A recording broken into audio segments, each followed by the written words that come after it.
Congratulations, you finally made it to 4 p.m. You know what that means. Happy hour. It's time to kick back, relax, and dive into the world of sports with the Young and Norvelle Show. Whether you're catching up on the latest scores, analyzing the big plays, or gearing up for tonight's games, we've got you covered. So grab a cold one, settle in, and let's talk sports. Here they are, Patrick Young and Terry Norvelle.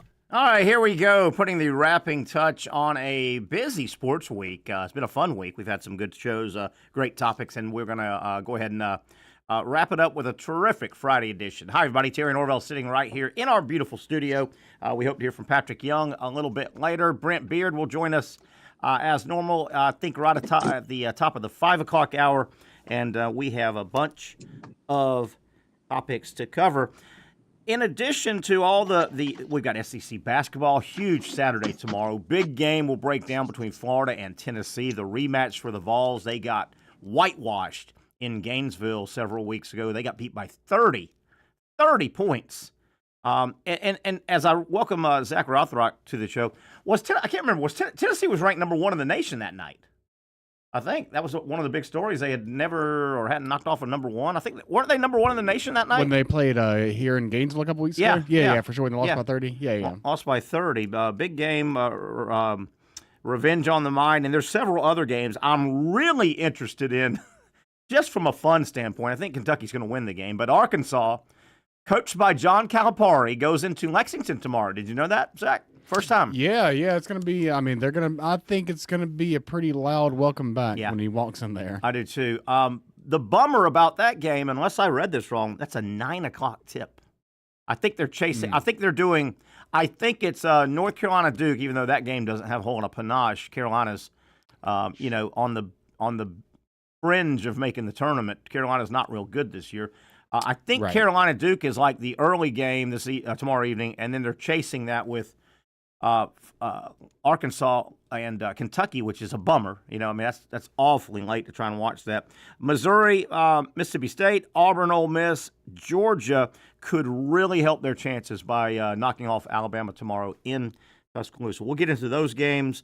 I've got some thoughts on Micah Hanlogden. It looks like he may not play at all this year. I've got one special area that I would seriously consider playing Hanlogden if it came up, and it's very safe. I'll get to that. When Brent Beard gets with us, I want to run what I think is the perfect calendar time for college football. Zach, you and I talked about it a little bit yesterday. This weekend, right now, that we're facing, and last weekend, it's as perfect as college football will ever get to plugging in their Final Four.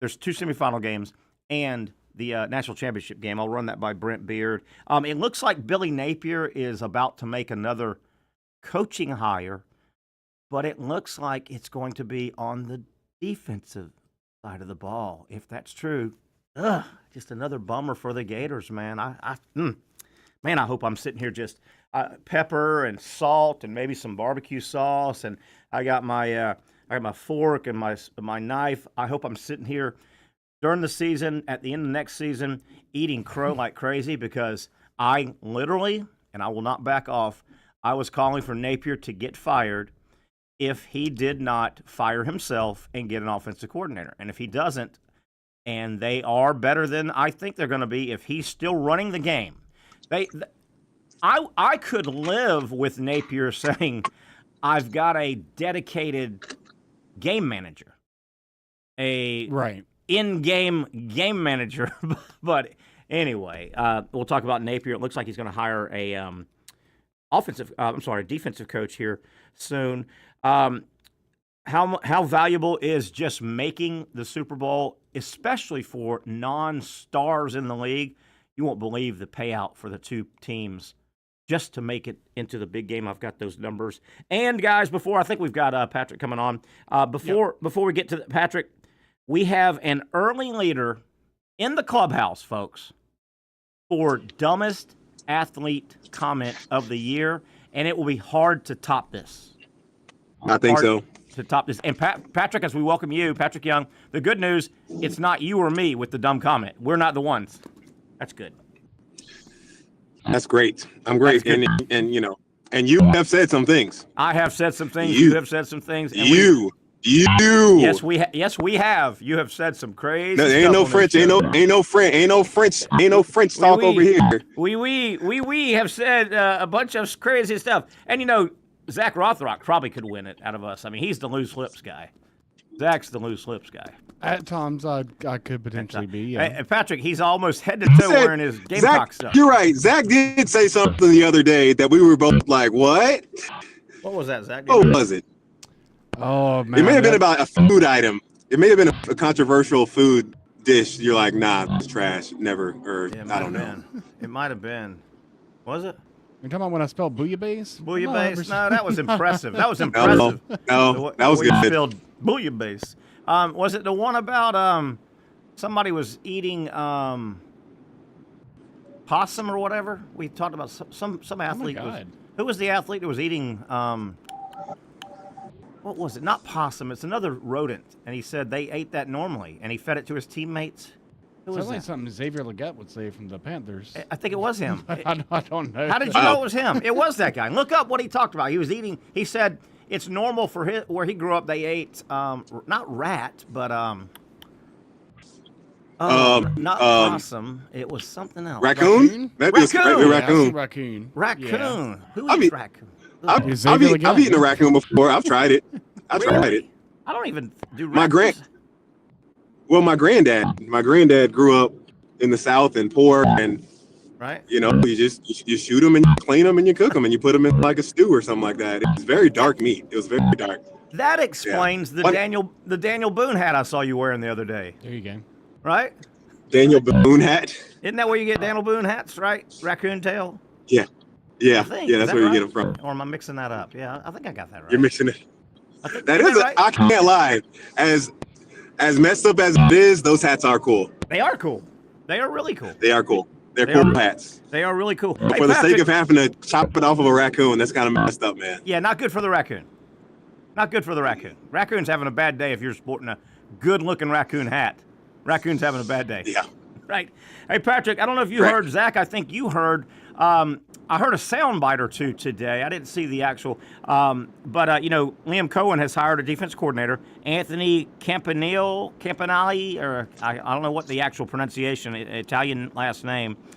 42 years old, young guy. Cohen's only 39, so he's hired a young defensive coordinator by way of, I guess he was with Green Bay last year, linebacker, a run game. It said he was the linebacker coach, run game coordinator. Those two things don't jive, though, do they? It feels like that's weird. That sounds weird. That sounds. But he's coached in college, Michigan, Rutgers. He coached linebackers for the Miami Dolphins. Guy's been around. Got a pretty good resume for 42 years of age. But Patrick, I have one concern off of hearing his soundbite today. There was a soundbite where he was addressing. He was in the team meeting room. You could tell one of his teams. And he's young. I'm going to give it to him. He's 42. He's excited, but I just want to make sure he's not another yeller screamer guy. I hope he's got substance, because he was talking about. I kind of hope he is, man. I want a yeller screamer. Golly, get some freaking emotion. Give us some emotion on the sideline. Goodness. Well, I'm fine with the yeller screamer guy, but they've got to back it up with substance. Do you remember? Right, I agree. 2 years ago when Billy Napier brought in Austin Armstrong, 29-year-old defensive coordinator, and he came in, and when I watched him at the Orange and Blue game and heard him and saw him talk, he was a screamer. And a lot of times your young coaches, they lean on just yelling and screaming, go, go, go, hit hard, fast, more, right?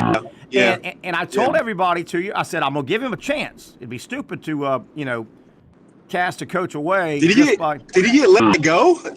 Or is he still? He left on his own volition, wink, wink. But, Ron Roberts came in and I think kind of took over the defense.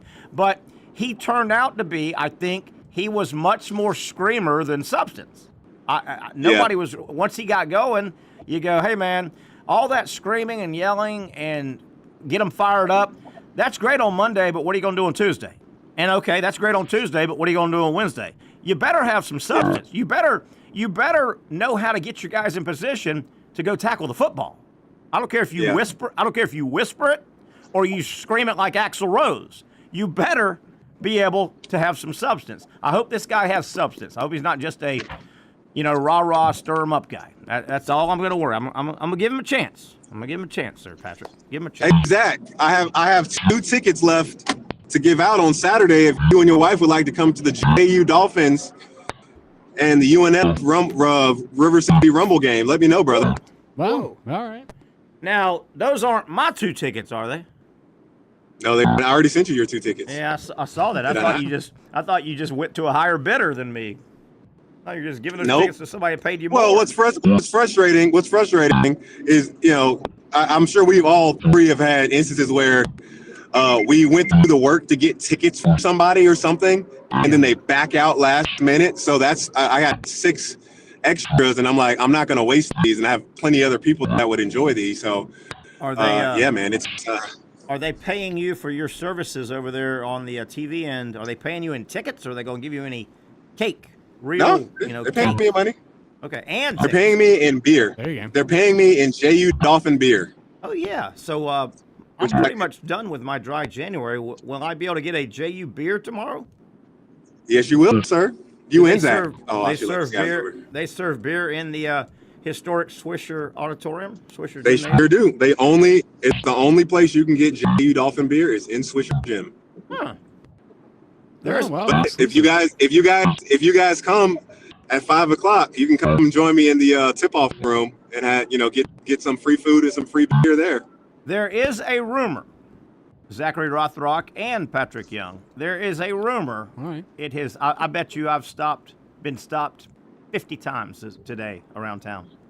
There is a rumor. I'm sure that Terry Norvelle, former star athlete at Jacksonville University, and the name that there are numerous roads on campus, Terry Lane, the Terry Auditorium. Many things are named after me.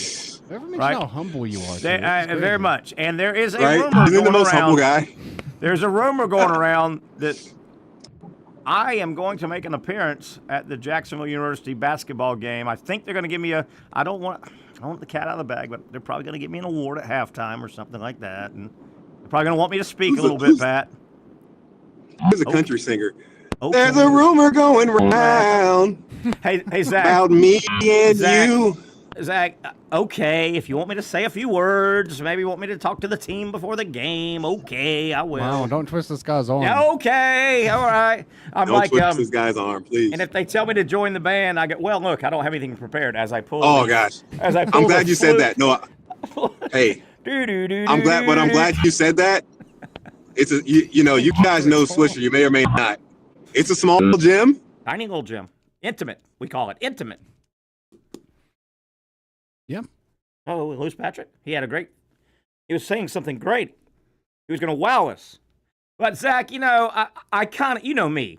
I want to go there tomorrow, be kind of innocuous, just kind of, get to my seat and enjoy the game. But invariably, they're going to notice me, and generally it's a spotlight moment. And, they'll stop the kiss cam. They'll say, oh, there's Terry, can you come on down? I don't have anything prepared. Yeah, I'll go ahead and come on down. Yeah, I could see literally all that coming. What's the outfit going to be? Something like pink, hot pink? Now, why would you say that? Potentially something. I don't understand why you would say that. I think going to be dressed wearing like the same type of stuff that like a Kim Mulkey type outfit. Okay. That's what I can see. And I just don't. And I think I'm in a deep line here for this. I'm way back in the back of the line. I just don't like her. She's just not likable, is she? I think that there's a general consensus around the sports community that feels that same way. Yeah, I think so. Very unlikable, isn't she? Yeah. She really is. I like Dawn Staley much more and I think Dawn Staley can get on your nerves a little bit. She's not the most warm and fuzzy. If you're on the other side, maybe. Yeah. I'm always on the side that Patrick loves him some Dawn Staley. Oh, yeah, she's my favorite. I like Dawn. Patrick I like Dawn a lot. I mean, she's not perfect. Yeah. But got something about her. But you remember, Terry, last year, Kim Mulkey, that whole article was coming out about how she and like she wanted to sue. And look, I haven't heard anything else about it. She didn't sue. So, and it was all just saying how nasty she is. Yeah. As a person. So I can see it, man. I can see it. Yeah. There's, and I'm not going to sound stupid if I say I'm not trying to be mean, but there's just something that rubs you wrong about certain people. And she's got that trait, at least exteriorly. She carries it around. That may be her outside voice, if you know what I mean. She may have a much better inside voice, but man, is she unlikable. She just comes across like you would like to, in a nice way, just punch her punchable face, in a nice way. In a nice way. In a nice way. I would say more so like, I don't know, instead of punching her in the face, maybe like, I don't know, putting something in her cereal. Put some like not poison, but something. I want to give her hot milk in her cereal. I want to put hot milk in her cereal, not cold milk. Hot milk. You guys know what I mean when I say a punchable face. That's kind of a comedy line. You say so and so's got a real punchable face. Steve Buscemi. Steve Buscemi. And sadly, that's a bad joke because he actually got punched in the face last year by a random person. I remember that. I remember that. Kind of a TMZ story. I remember that. Just walking, someone just randomly punched him. It wasn't an altercation or anything. What do you think of him? I think he's a good actor. Oh yeah, he's fantastic. He's a fantastic actor. Really is. Mr. Pink. Yeah, Mr. Pink. He was really good in Fargo, the movie Fargo, and he was really, really good in the miniseries Boardwalk Empire. It was an HBO series. It wasn't a miniseries. Yeah, it was, wasn't it? It was like 6 seasons. Oh, okay. I guess it was on for It's a fantastic mini-season series. Did you watch? Yeah, it was good. He played Nucky Thompson. Remember that? Yeah, that's right. Dude, I'm into. I realize these are my favorite shows. Like Breaking Bad, Ozark, kind of like illegal activity and trying to figure out how to make it work with the gangs and building your empire. Those are my top shows, man. I can't lie to you. I thought you got plenty of violence. You got plenty of betrayals. Oh man. I jumped into Ozark. I thought Ozark was great for about 2 years. It went too long. They jumped the shark and they should have. You think it went too long? It was only 3 seasons. Yeah, it went too long. By that third season, they were rehab. I mean, they jumped the shark. They should have ended it. I'll tell you a series that had the foresight when they went to production. It was understood that The Sopranos was going to be 5 years. They said, and they pretty much knew they were going to have a hit. They think, but they said this is going to be a 5-year run. We're not doing 8. We're not doing 9 and losing the quality, because it's hard to bang those things out. Yeah, particularly dramas. It's really hard to keep the drama series at the high level. Comedy, especially Terry. Comedy's if you're killing people, if you have shows that are killing people, you're going to have to reintroduce some new characters and make them like, I don't know, a heel or a baby face in wrestling terms. Good point. And if you're killing people in your series, from a realistic standpoint, how many times can the star be in a shootout, for instance, and still not get hit? Not get hit, yeah. Or get killed, Oh, man. Doesn't it drive you crazy in movies where the protagonist is running sideways and one of the bad guys is shooting the machine gun and all the shots are behind them as they're running? Hey, there have been people that have broken down, and Zach, you'll like this. You know, if you knew audio video and had the time, there have been people that have broken down movies, and they will literally say, by the way, in this Steven Seagal movie, he got shot at 1,221 times and didn't get hit. You know, in an hour and 50 minutes. You know, they'll count them up. And he fired 17 bullets and killed 15 bad guys between the eyes. Right. You know, you're right. like, Between the eyes, yeah. Oh, dude, please, Zach, tell me you watched Key and Peele, please. Oh yeah, I've seen several of their skits. The comedy Dude, guy, they're funny as hell. They have a great skit of one of those old, like Miami Vice kind of setting where I can't remember which one of the guys was the protagonist, but he was killing everybody with 2 fingers. Everybody just like snapping their neck with 2 fingers. The whole. Hey, if you're it's hilarious. It's hilarious, man. Hey Pat, if you're gonna keep showing off with the word protagonist, you've got to tell us all what that means. You learned this in elementary school. Is he the good or Your the bad? protagonist is good. Pro. Like me. Pro. Good. For. I'm for this. Or antagonist against. Or a Terry. Yeah, or a Terry. Protagonist. Good. Proteriist. I'm a proteriist. I like Pat, Terry. How do you like this, Pat? I was with Mike earlier. Good old Mikey Norvelle. Oh, you were? Yeah. Did y'all I spoke at Dirty Ed White. Just kidding. I'm kidding. Oh, Those kids were great. The girls basketball team. You did that today? You know, and on a serious note, a serious note, guys. Yeah, talk about that. It was a superstar girls player that was killed in a car accident, a hit and run. Yep. She was a basketball player at Ed White, flag football and track and field at Ed White, and she died in a hit and run. She was hit twice early morning before school, and as you can imagine, it's been very difficult for the school and for the girls. And I just, I came in and just told them, 90% of our lives is how we respond to what's happened. What do we do with what happened to Alasia? We find a way to honor her with how we live our lives. She would, I guarantee you, she would say, I want y'all not soaking over me your whole lives. I want you to make the most out of what you got. And especially on the back, because I told them, we get so caught up in things we can't change and things we can't control, and it just makes us miserable. Wow. Instead of focusing on what can we do? What can I do to make this situation better? And then I got to just hung out with the girls for a second. Man, those high school girls are so funny. I bet. I could have stayed there. And chatted with them for hours, man. They were so fun. That is great. Great personalities, and, man. Absolutely. I'm trying to remember the story, and obviously, my niece has a daughter on the team, and then my nephew Mike, Yeah. And so we kind of, Mike approached me about the girls were having a tough time when they lost their mate. Did she get hit? It was near the school too, I think, right?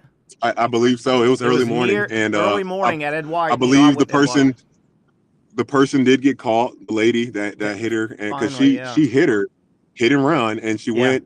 Pulled into like a gas station or something and checked to make sure her car was okay. Wow.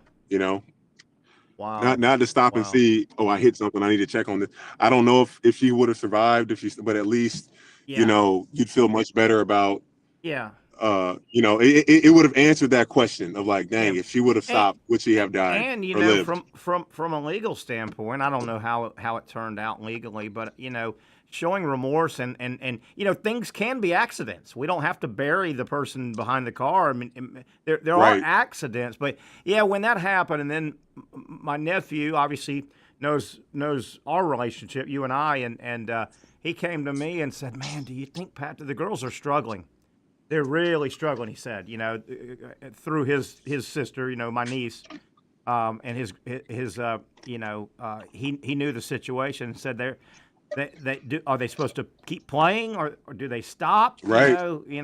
In the season, what to do, and hopefully, in a bad situation, at least hopefully for most of those young girls on the team that lost their teammate, that might be the first real bout with death they've had in their life. So that can be hard. Yeah, You remember that when you went through death in your family, most likely, or a friend for the first time.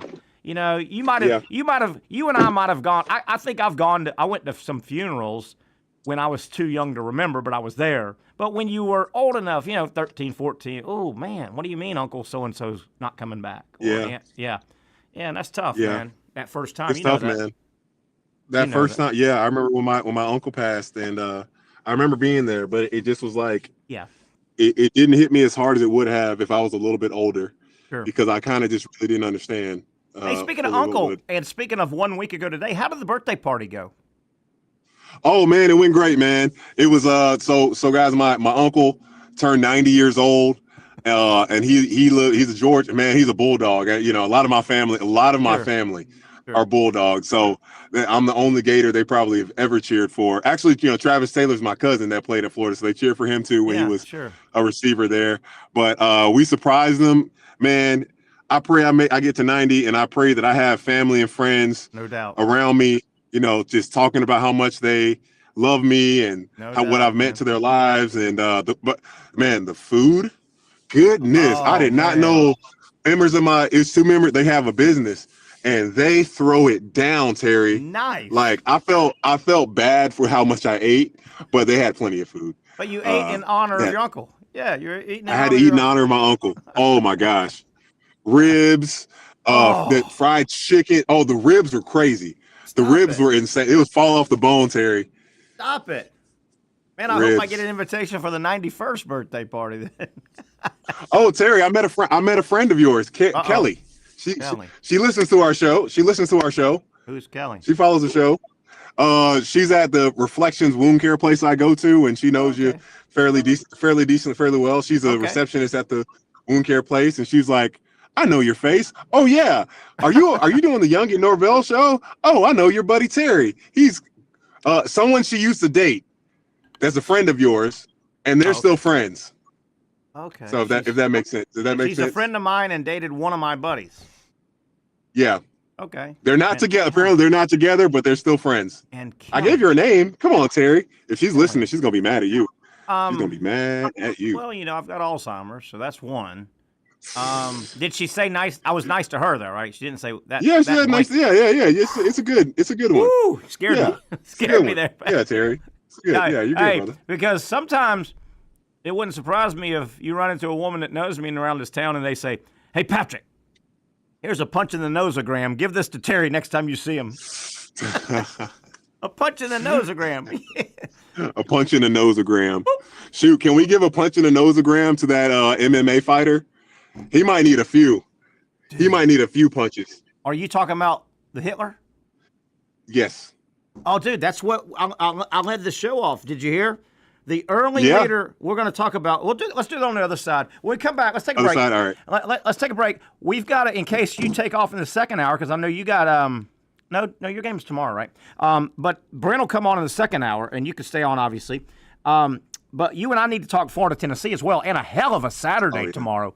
But let's talk about the dumbest athlete quote in the clubhouse early. For the dumbest quote all year has already been turned in. This could win. This could win on the other side. Kyrie was up there too. Kyrie was up there for a minute, but now this definitely dethroned him. This guy, I think, dethroned him, and we'll talk about that. Florida, Tennessee basketball, a lot of SEC basketball. Patrick, I've got a thought on Micah Hanlogged, and it doesn't look like he's going to play, but I've got a thought I want to run by you on the other side. I might at least dress him out for one special occasion. I'll tell you what it is on the other side. One down, a long way to go on a Friday. It's a fun Friday. Stay with us right here on the Young and Norvelle Show on Action Sports Chat.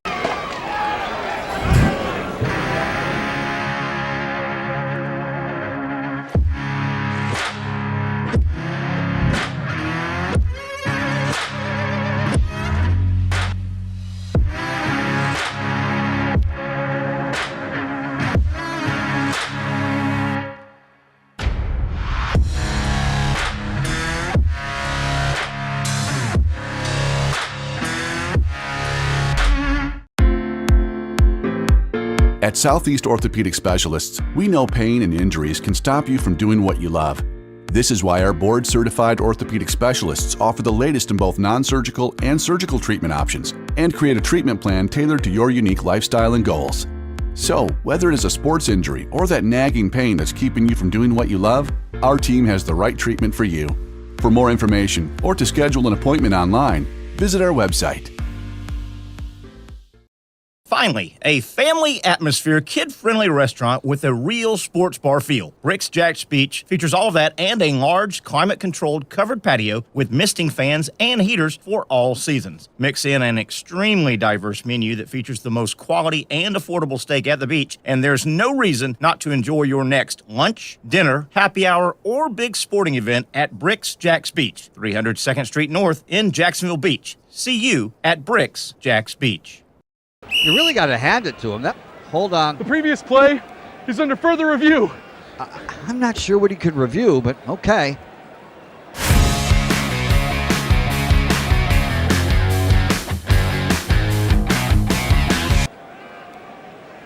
Sure has been a while.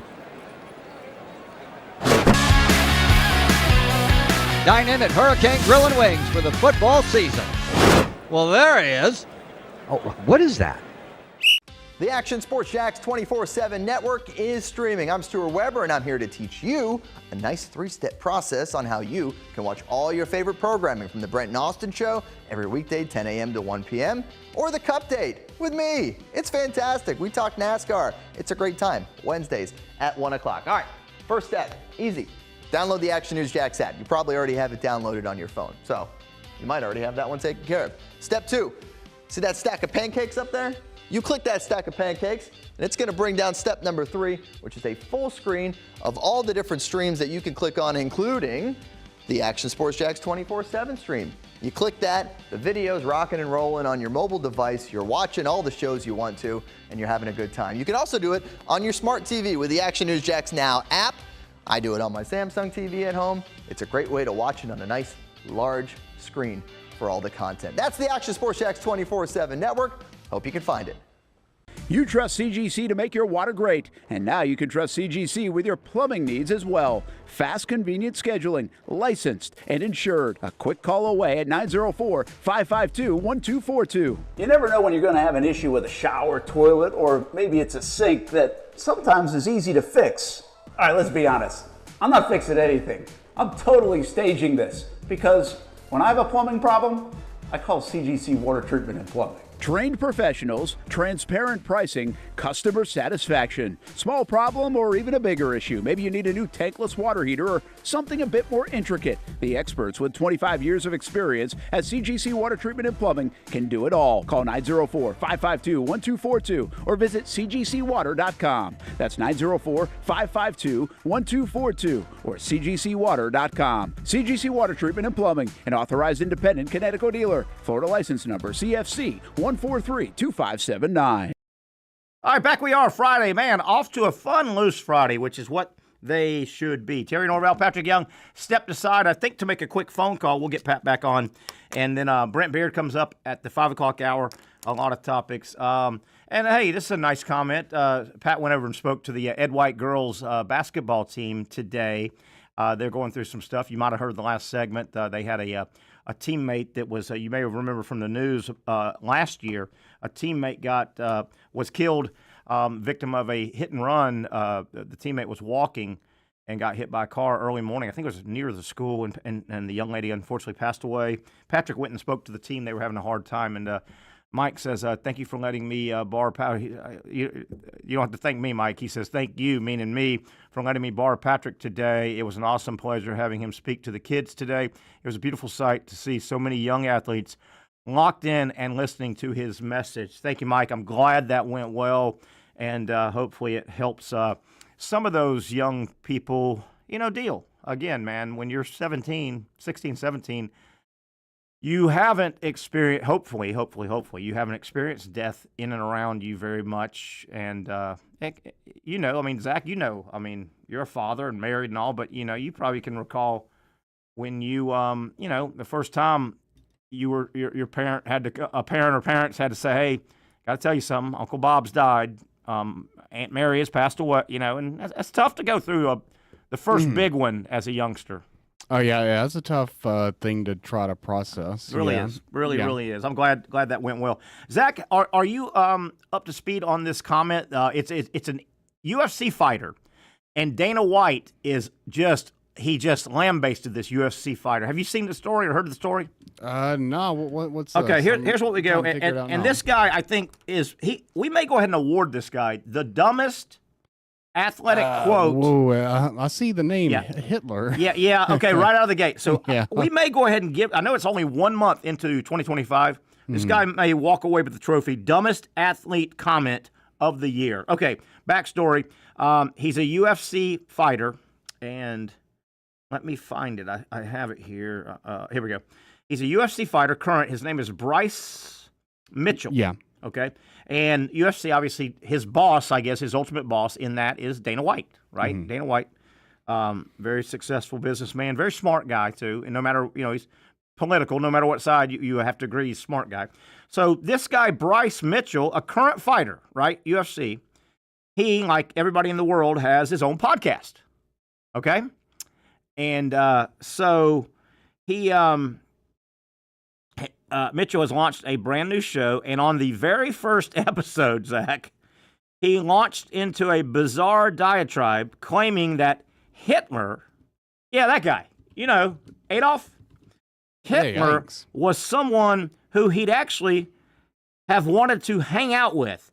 And I quote from Brix Mitchell, "I honestly think that Hitler was a good guy, based on my own research, not my public education indoctrination."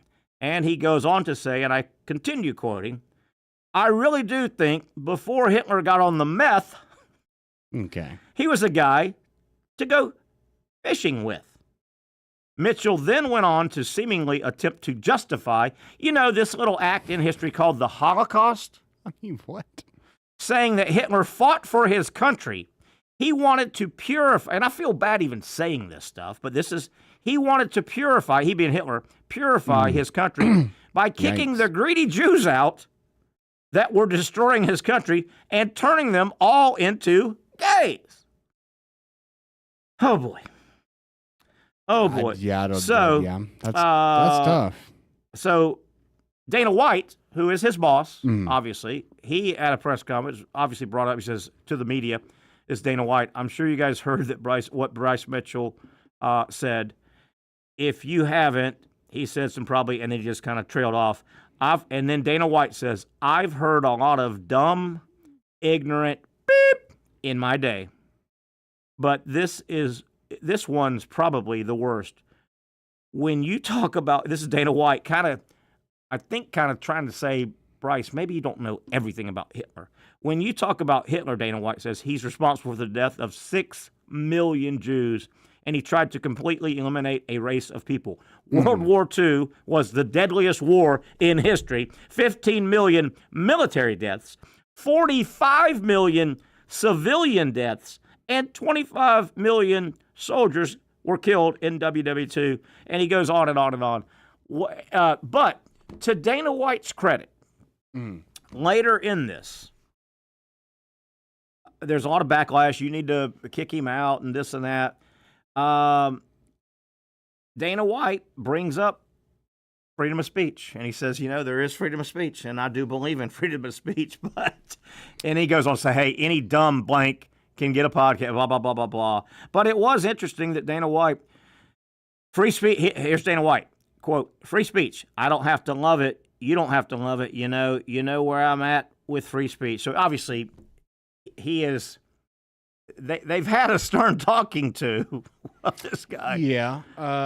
And Mike chiming in says Brix Mitchell, absolute clown, got to be on set CTE. Yeah, potentially. Oof. I mean, there's a lot to unpack there. There is, but I mean, somebody not long. It wasn't that long ago. All right. I think Pat's back. Yep. Are you back, Pat? Back. We just basically went through the Brix Mitchell quote, and I think you said you saw it, the Hitler stuff. My God, we may as well just give him the dumbest quote by an athlete all year. And you're aware of it, right, Pat? Oh, the dumbest shared opinion ever? Yeah. The Hitler stuff. My God. I mean, yeah. And wasn't it somebody on this show not that long ago that brought up, or maybe I was watching another sports show, rule of thumb, Hitler, I don't care free speech or not, anything that has that name, just don't use it. Just no to Hitler. Probably more than anything. But if you want to say like, if you want to talk about how corrupt power can be, because I'm sure Hitler thought what he was doing was good. In a warped way, I guess. Oh, in a way, definitely did. That was the big problem. Is he thought that he was doing the best thing to help the world make a better place, and that's what's so scary about it. That's why it is. That's what's so scary. Yeah. I'll tell you. Obviously, this is a sports show, and this is tied into this sports story a little bit. I'll tell you the one thing. One of the million things that really scared me about Hitler is my goodness, Germany. And I know they had allies in Japan and Italy, but Germany fought the world and almost won. I mean, that's what's scary. That crazy war machine was so big and so strong. I mean, they took on the world, the Allied forces, and threw knuckles with them for 4 years and almost won. We need a. You know what's cool? I don't know. It's cool. It's kind of crazy. Ooh. There's a show on Amazon called The Man in the High Castle. And it's like what the world would be like if Hitler won. Wow. If he did. Oh, it's pretty crazy. That is spooky. But yeah. Man, that's spooky. If it wasn't for weather, I guess weather had a huge thing to do with it. It's really hard to. It did have a lot. I mean, he stormed through Europe. I mean, just blitzkrieg Europe and he went to Poland. When people in Poland were still like they weren't advanced to having tanks. They were still fighting like on a horseback. Yeah. That war wasn't a thing that like they didn't prioritize war. They just were like friendly, nice, kind people. Yeah. Just minding their own business. And here comes Hitler with the most advanced tanks and aircraft and just ruthless. Crazy. Just ruthless. Oh, let's spin off that, but that was just a terrible comment by this UFC guy. Kind of crazy how we've, in football, blitz that term originates from blitzkrieg. Is that right? Yeah. Where else would it be? Yeah. Where else would it be? And thank goodness, sometime it's very close, like Hitler got very close, but thank goodness good seems to trump evil. Good seems to beat evil. Sometimes the battle is close, right? And it starts leaning the evil's way. But thank goodness good seems to always win out. Pat, I'm worried about Florida tomorrow when they go to Knoxville. Tennessee's real good. I know Florida beat them by 30 in Gainesville. But my concern is Tennessee has shot the ball so poorly from the outside. I know, right? All year. Pat, I want Florida to sneak in and sneak out before some of those shots are going to start falling for Tennessee, aren't they? I know, right? Yeah. Man, without a doubt, they're going to start falling. That's going to be frustrating. Okay, all these time, and y'all want to do it, of course, like they want revenge. Oh, yeah. I think the biggest thing for Florida, take care of the ball. Don't make it easy for Tennessee to have those opportunities where they're going to start getting some easy baskets and it opens up, some transition threes, some offensive rebounds. Florida's got to attack the glass. Will Richard's been playing the best out of everybody right now. Out of his mind. Out of his mind. Last couple games. I text Coach Golden. He didn't text me back, but I said, Coach, whatever you did or told Will Richard, like he's playing like a man possessed. Really is. Absolutely. Like he is, especially on the defensive side. Like he knows where the ball is going, and he is like right on it. Yeah. I would have loved to play with a guy like that. Hey Pat, on a scout, I want to ask you remind me about crowd size but I want to ask you about on a scout. I've heard a lot of the Jimmy Dykeses, guys that do Florida games. They're making reference to Florida's such a hard team to scout because you can't say we got to stop generally you say, okay, their leading scorer is Joe Smith. We got to pay a lot of attention to Joe Smith. He scores 21 points a game. They keep saying the scout number one is tough because what head of the snake do you try to cut off? You can't cut them all off. And the guys are so good. They're so good about this that if Walter's not having a good game, he's more likely to still shoot, but he'll slow down on his shot. If Elijah, like they'll defer to whoever is killing it and I've seen and find other ways to Yeah, they'll be effective other ways, and that's what's dangerous. Like, because and exactly what you're saying. Look at Mississippi State here recently when they lost to Alabama. Josh Hubbard was like 15 of 28 from the field, had 38 points. He missed a lot of shots and made a lot. He kept him in the game. But Riley Kugel had 2 points in 25 minutes. I know. That is why they lost. That's the big reason to why they lost. EJ Melendez, he had 3 points. He was more aggressive at least. But you stop those other auxiliary guys from being able to affect. And now, like, what do you do when you got 3 guys on the – and then Denzel Aberdeen, his job is to score. Yes, I love him, by the way. It is obvious that when coach says, hey, when you go in, all that passing stuff, you forget about that. I want you to go score. Yeah, because there's times he turns into a curling Neal. He dribbles a little too much, you think, but he's looking for an opening. I love Aberdeen. I think he's a scores. He's got a scores mentality like the other 3 guys.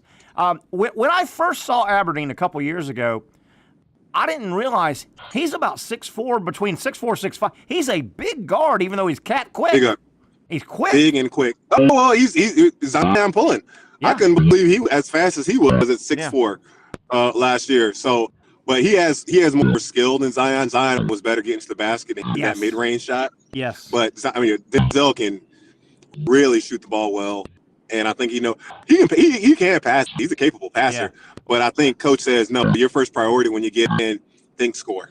And Zion was no knock at Clayton. Zion was a true point guard. He ran the team. He ran the freaking team. And Clayton was a little more comfortable as the 2. Pat, I want to ask you a couple more things about SEC basketball in general, and then hand logging. Yeah. Remind me before. I don't want to miss hand logging. I got a theory, and it's crazy. Yeah, I'm really interested in your theory. I'm really interested.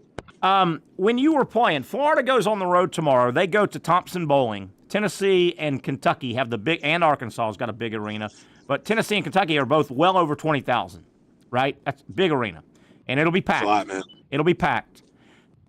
When you were playing, say, and when Florida, particularly your teams were so good, when Florida rolled in, the visiting arenas were sold out. I mean, you went into Stegman and you went into, Mississippi State and you went into all the other South Carolina. Yeah. They were sold out. Yeah. But they were. Yeah, it helps when your team's good. It does help. Can you tell as a player, is it discernibly different when you're playing in front of a packed house at Mississippi State with 12,000 versus Thompson-Boling tomorrow is going to have 21,000 falling out of the damn arena packed? Could you tell, or were they just both big, loud-ass crowds? Really important. Well, I think in having the student section position where it is, like Tennessee has it right behind, like they are up in your mug pretty much. Right. That makes a difference. I think Kentucky is a great environment, but the student section is so far, like they're way behind. Really? The basket. So it doesn't really affect you that much. I don't know, man. Yeah, the students, they're always the rowdiest, especially when they get on you and they do some homework and they got some ops on you before the game starts. And dude, do you remember last year? I think I brought this up when Spencer Rattler got a cameo last year. Yes. Spencer, he got a cameo request and they were very vague and just said like, hey, just tell the what is East Carolina? What's their mascot? Whatever their mascot, just say, hey, Pirate. Yeah, just like, hey, just we don't want you to just tell the Pirates, have a good game, wish you the best, hope you get a win. And they played it in East Carolina when the Gamecocks were about to play. Oh my gosh. Yes. Zach, do you remember that? Brilliant. You remember that last year? That was brilliant. Yeah, the cameos, you can buy a message from any celebrity if you want to pay it. So East Carolina, they were playing South Carolina last year in basketball. They had them on the schedule. So as Patrick said, East Carolina's fans, some of their fans, they did a basic cameo and said, hey, we because you can, when you buy a cameo, you send in a script for the star to say, hey, this is Patrick Young. I just want to wish Billy, I know you're a high school basketball player. Your parents want to say, play hard and get a scholarship. Well, they had Rattler come on there and go, hey, it's Spencer Rattler. I want to wish the East Carolina Pirates all the luck in the world. They're playing South Carolina, and he did it. He got paid, and he did it. So Yeah, why not? All right, Patrick. He got paid. I think what you were saying about Kentucky, their student section moved so far back. I would imagine that's a money thing. I would imagine Kentucky said, our Big Blue fans, they'll pay a lot of money to sit right behind the basket. We're going to move the students out of there. We're going to charge more money. Oh, yeah. Probably. And I want to say this, and you can speak to this. Florida, the Rowdy Reptiles were ahead of the game. Every school now has a big student section in basketball, but I think Florida was way ahead of the game with that. The Rowdy Reptiles were way ahead of the game. As an organized... And they were smart. I don't know how much. I think it cost $1 million, but they switched. When you're watching the game, it used to be towards the bench. Yep, they switched the camera. And now it's angle. towards in the opposite direction. Yep. So when you're watching a game from Gainesville, that's the way to do it, man. Yeah, that was very smart. I think that's the environment.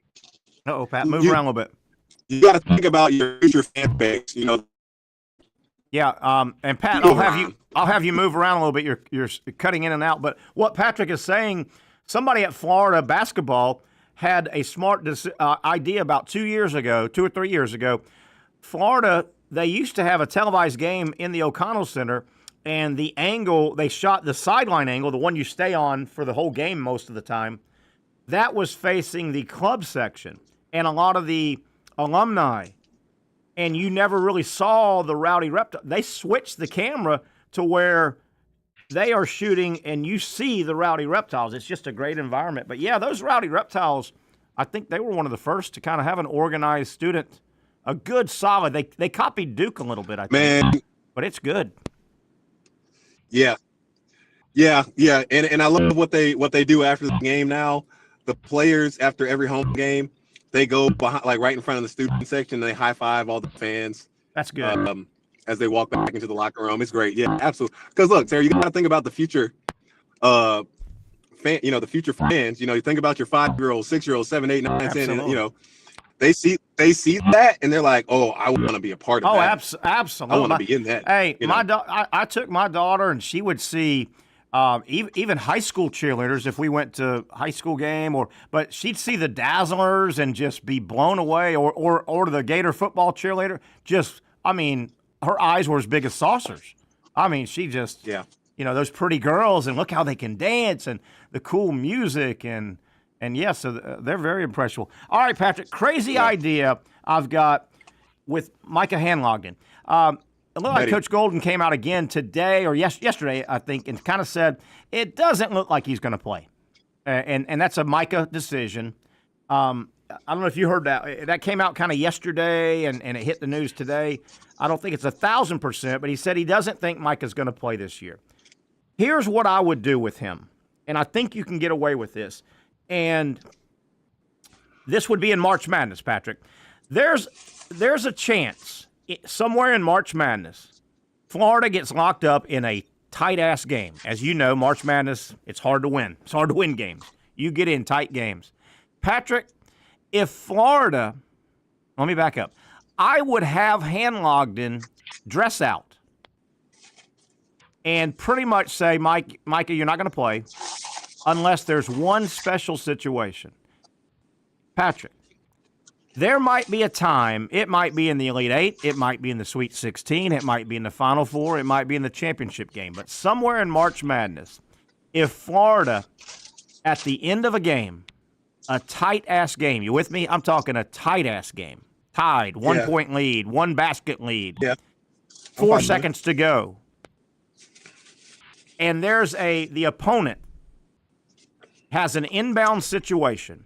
And it's a spot inbound, meaning the guy can't move, not after a basket. Right. But he's linked there. Right, he's got a time after a timeout. You can't move, right, unless it's a made basket, right? Unless it's a made basket. Yep. Let's say it's a Florida just scored to go up 2, and they scored inside 10 seconds, and they're up 2. The opponent gets the ball, inbounds it, crosses half court, calls timeout. When they inbound that ball, that guy can't move. Correct? Right. That's a spot. Correct. That's a spot inbound. That guy with the ball cannot move. He can't run the baseline, run the sideline. Patrick, would it be worth, in that situation, running your 7-9 guy and your 7-1 guy, stand them next to each other, right next to the sideline, and that guy would have a hell of a time inbounding that basketball, wouldn't he? Oh, my gosh. Yeah, oh, my gosh. And you could even let me ask you this. I'm not sure, because is one game enough to make it like, what if he plays one game? Can he say, all right, no, I don't want to play anymore?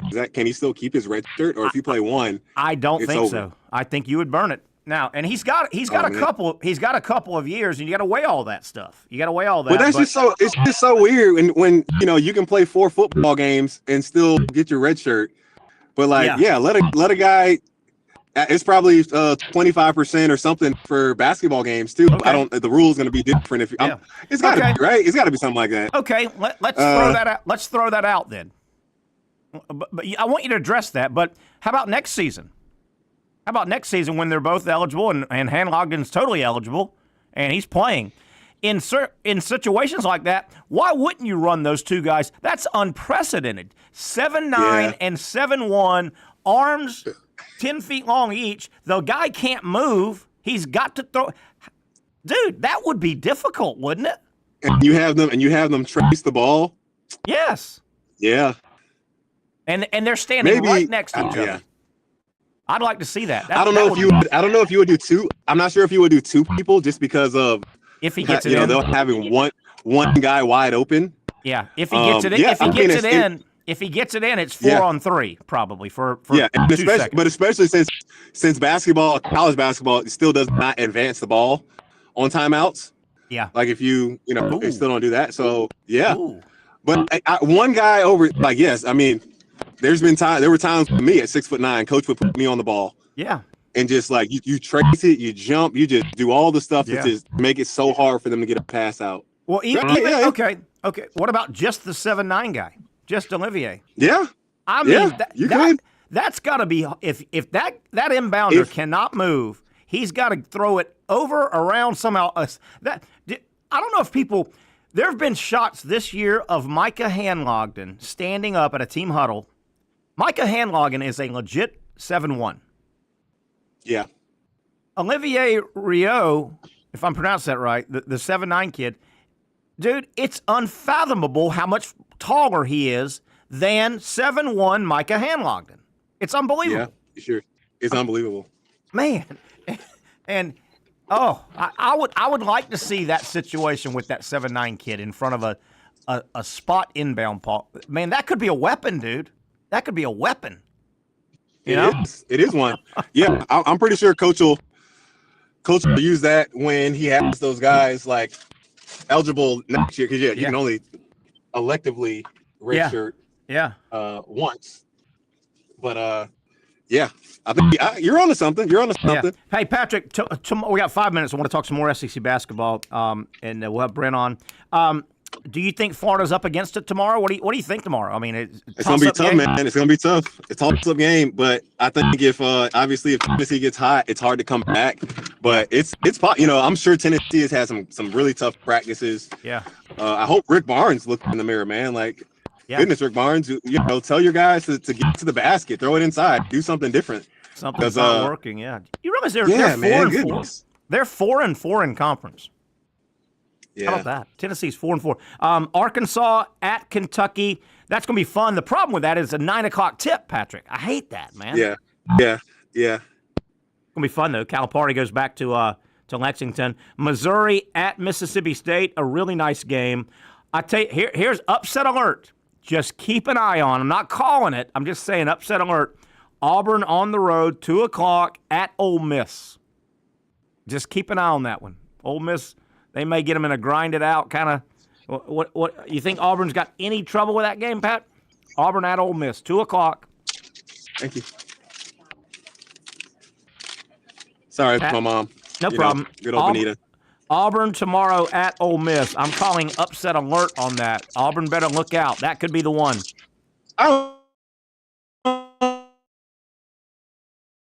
And we lost him. Uh-oh. Pat, I wanted to hear your answer on that one. And then the one more SEC game that's big. Boy, Georgia, if Pat said this week, I believe. Patrick, you said this. If Georgia could go knock off one of the big boys, boy, that would help. That would help Georgia try It would help to a lot. get in. Yeah. Auburn, Ole Miss. They've been so close. Oh, it hurts when you've been so close. Yeah. They've come close. They played Auburn tough. They played some tough games. They played Kentucky tough, I think. Auburn, Ole Miss. I got one of those. My elbow hurts. I think that's an upset alert, Patrick. Auburn at Ole Miss. It could happen. Yeah. I mean, I need to see Ole Miss play a little bit better. Yeah. They're in a They funk. did come off of a win. They are in a funk. They did though. just come off of a win, which you got to be happy about that. They just haven't been playing great. Yeah, definitely. But keep an eye on that thing. They're in a bit of a funk, and I think they're a little desperate. They're going to have a hell of a home court, I think, at home. And again, like I said, keep an eye on Georgia at Alabama. The cool thing about Florida for me, that's a noon tip. I'm happy. I love those noon tips on Saturday. Get it on, man. Get it on. So Absolutely. I Absolutely. I love it a lot. All right, Pat, stick around if you can. If not, we got Brent coming on. And anything you wanted to get out before we get out of here, hour number one? I don't think so. That's pretty much good stuff. Good college basketball coming out tomorrow. All right, buddy. We'll get out of here for hour one. We'll come back, take a break, come back for hour number two, the Young and Norvelle Show on Action Sports Jacks. For those dealing with pain from a sports injury, arthritis, or spine condition, Southeast Orthopedic Specialists offers innovative new non-surgical options. Our regenerative medicine treatments, including platelet-rich plasma and other regenerative treatments, use your body's own restorative cells to aid in treating injuries. These procedures are performed in our offices and typically require minimal downtime. If you want to get back to doing what you love, our regenerative treatment options may be right for you. For more information or to schedule an appointment online, visit our website.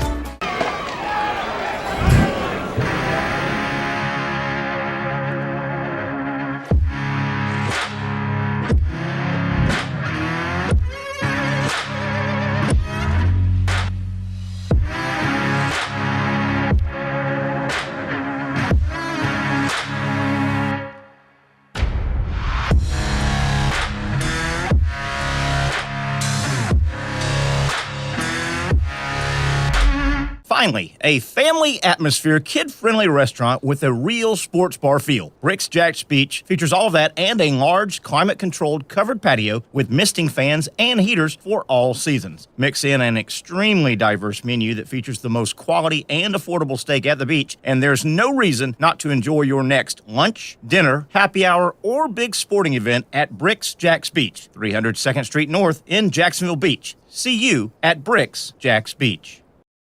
You really got to hand it to him. Hold on. The previous play is under further review. I'm not sure what he could review, but okay.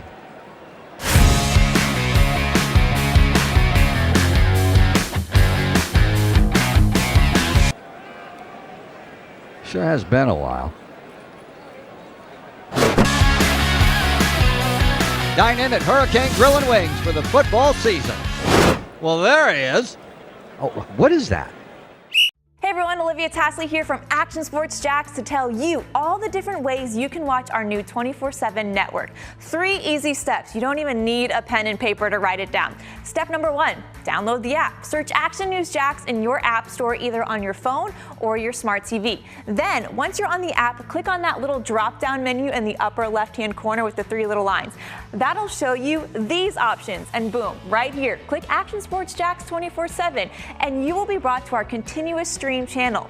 That app can be accessed through all these different platforms. Whether you have Roku, Fire TV, Smart TV, Apple TV, or Google TV, you can find our app. Now, if you don't have access to the app, don't worry, we still got you covered. We're across all social media platforms from Facebook, Instagram, X, YouTube, Twitch. We have a podcast channel. Plus, check out our short reels on our TikTok. Action Sports Jacks 24/7. It's on all the time and everywhere.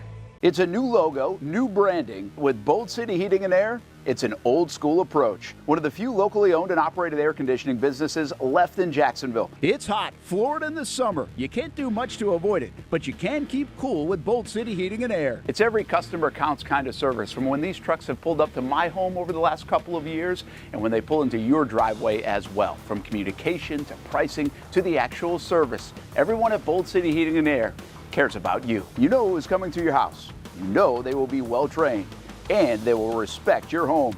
Air conditioning convenience at boldcityac.com. Stay cool while it gets hot. Bold City Heating and Air can help. Don't get caught sweating all summer. BoldCityAC.com, and they have financing to help. New systems starting at $110 a month and $50 off any repairs. Stay safe, stay comfortable with Bold City Heating and Air at BoldCityAC.com. Homegrown in your hometown. All right, let's get going here as we kick off hour number 2. I want to thank Patrick Young for spending an hour with us. He's very busy, had a speaking engagement today, and running. He's all over town, taking care of different things. We appreciate Pat's time. And as we welcome Brent Beard, you hear that song, shot, shot, shot, shot, shot, shot. That's a drinking song, Brent Beard. But I don't think I'm going to have a shot tonight as I wrap up. I'm going to go ahead a few hours early, wrap up my dry January. I think I'll actually have my first drop of alcohol later tonight, and but I don't think I need a shot, though, Brent. Right? Yeah. Shot. I'm proud of you for going through your second dry January. In a row. You probably haven't been given credit for going through 2 months of it. How about that? So. How about that, Mr. Beard? We got some stuff to get into. Let me quickly just throw a Billy Napier thing out. We teased a little bit. It appears that Napier's about to make another staff hire, but it's going to be a defensive staff hire. Tim Skipper may be coming in as and he's a veteran coach, been around, been at Florida before. Linebacker maybe helping out on the defensive side. It's not an offensive coach. It's not a play caller. Special teams coordinator. Yeah, and not and you're being serious though. It's not a special teams coordinator, and it's getting late, Brent. It's getting late. It is. Yeah, I agree. He thinks he's going to figure it out, I guess, and maybe he will. Maybe he'll figure it all out, and then he'll delegate special teams and game management. Maybe he'll figure out himself, or maybe I don't know, Brent. I think it's risky, but I hope I can eat crow during the season. I hope he wins a bunch of games, and I eat crow. I agree. Look, the reality that you mentioned the other day is this is who your quarterback wants, and who the quarterback wants, he's going to get right now. So unless Billy has an epiphany between now and in say spring practice. Unless something unless something's out there with a contractual issue that he can't make a move yet, or maybe a contractual, maybe a guy has gone on vacation after the long football season and they want him to be back in. I don't know. I think it's risky. Brent, big news out of the ACC.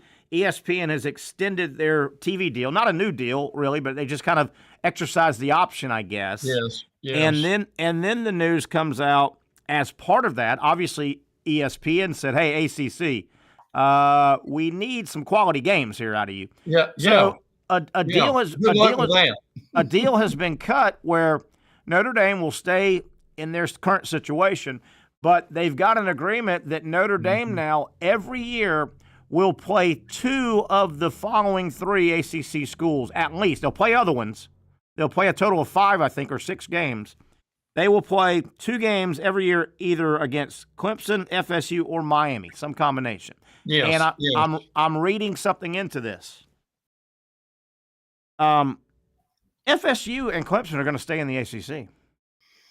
You don't make this deal, and I also think FSU and Clemson, by the ACC making this deal, that's them saying, we do think you guys are more valuable than the other. If they thought North Carolina was as valuable, they included North Carolina in this, or NC State, or Virginia. I think that gives FSU and Clemson a leg to stand on, saying, hey, see, you even admit we are the big draws in this conference, and we deserve more money. Yeah, let me tell you what my source at FSU has told me. Okay. And I will read this.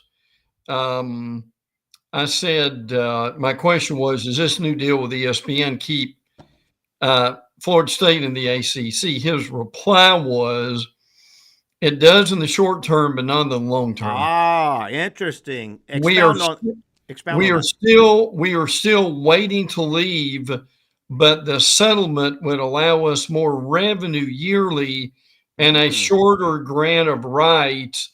The last part of this is we we still long-term want out. How about that? How about that? Yeah, now let's get down to brass tacks here. They brought in Stanford, Cal, and SMU. Yeah. Now, let's be honest.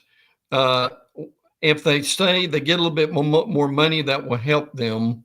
Again, in the short term. Okay.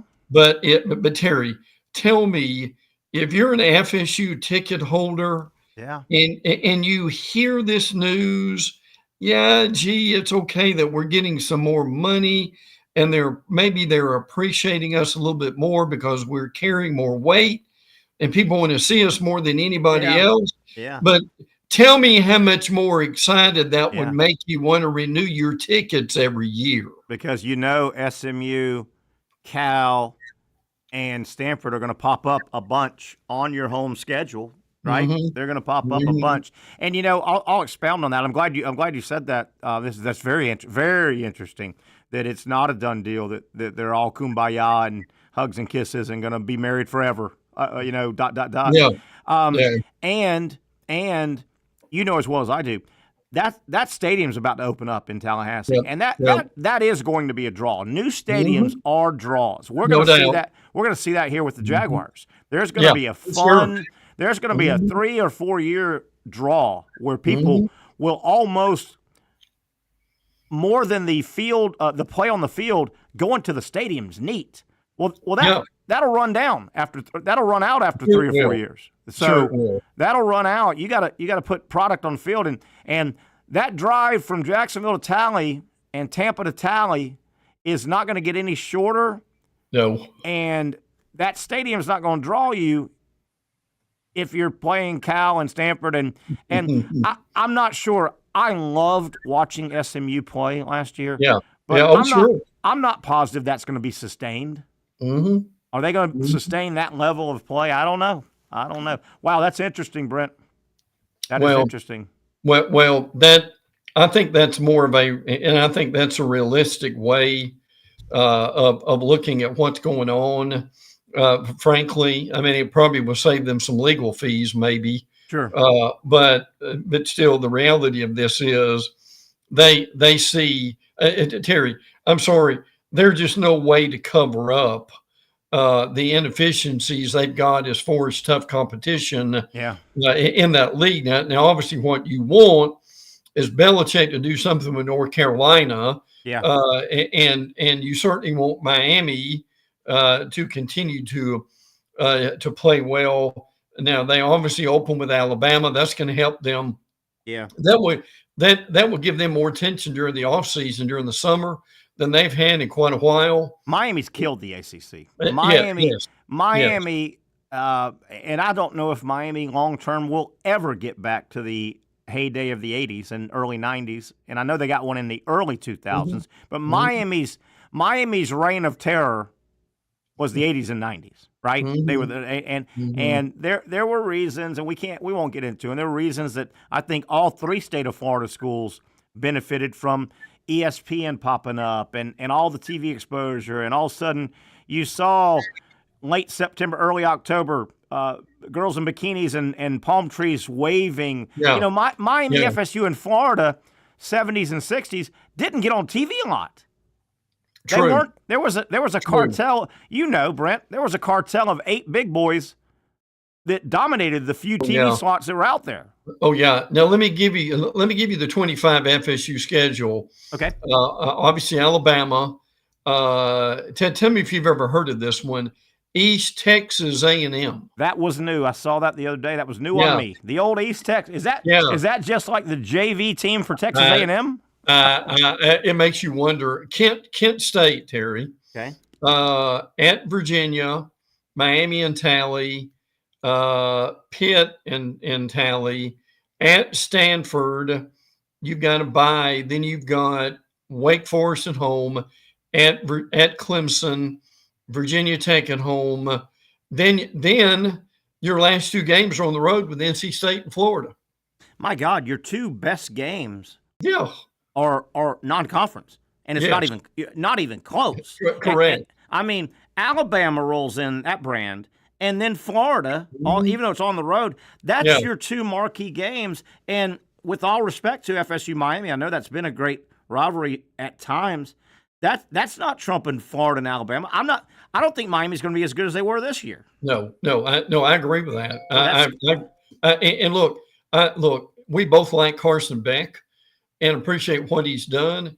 But I can tell you this, Terry, Carson Beck as a quarterback can't do what Cam Ward did. Not at all. Not at all.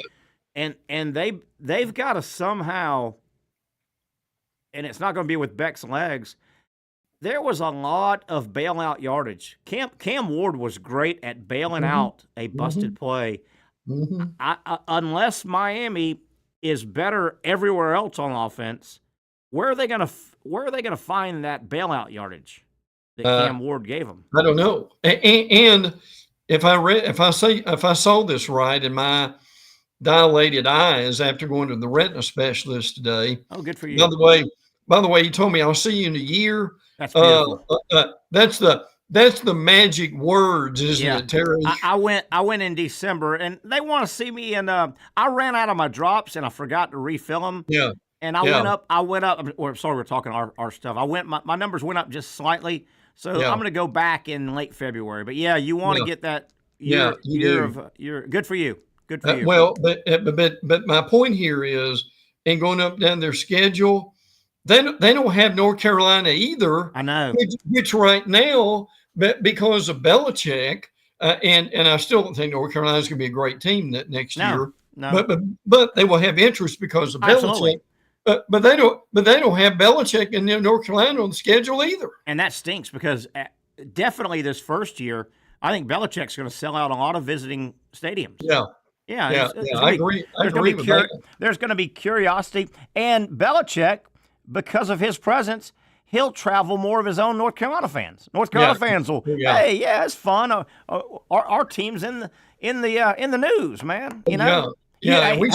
No matter how good they are or bad, North Carolina, particularly the first 6 or 7 weeks, they'll be on all the preview shows. Every preview show, they'll at least spend 2 minutes on. All right, what's Belichick got this week?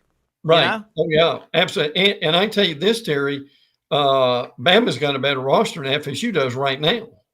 How about that? I don't say that without any hesitation. No, I mean, look. I'm not even sure it's close, is it? No, it's really not. I would agree with that, and that's without even knowing who the quarterback's going to be. I think it's going to be Ty Simpson. Mm-hmm. We don't know that for sure, but Terry, if they get drilled by Alabama, and then you've got East Texas A&M, Kent, and Virginia before you play Miami with a modicum of interest with that. And look, we're not here bashing Florida State, but for our viewers, we're just being realistic here of is what you and I am talking about. If you're an FSU fan, Terry, is that exciting you at all? Not a lot. Not a lot. I'm still dumbfounded. As long as we followed this college sports world, it still shocks me how Florida State athletics, and when I say athletics, we're talking football and basketball. Yeah. Let's be fair. Yes. Florida State athletics has fallen off the cliff. Brent, I'll say it again. When I make my Monday through Friday day, just out and about, any day of the week, I don't hear anybody talking about Florida State football, Florida State basketball. Yeah. Nobody asks me about anything. And that's hey, Terry, man, what am I know? You used to always get that. Oh, yeah. I mean, it is shocking how innocuous FSU football and basketball. They've dropped off the map.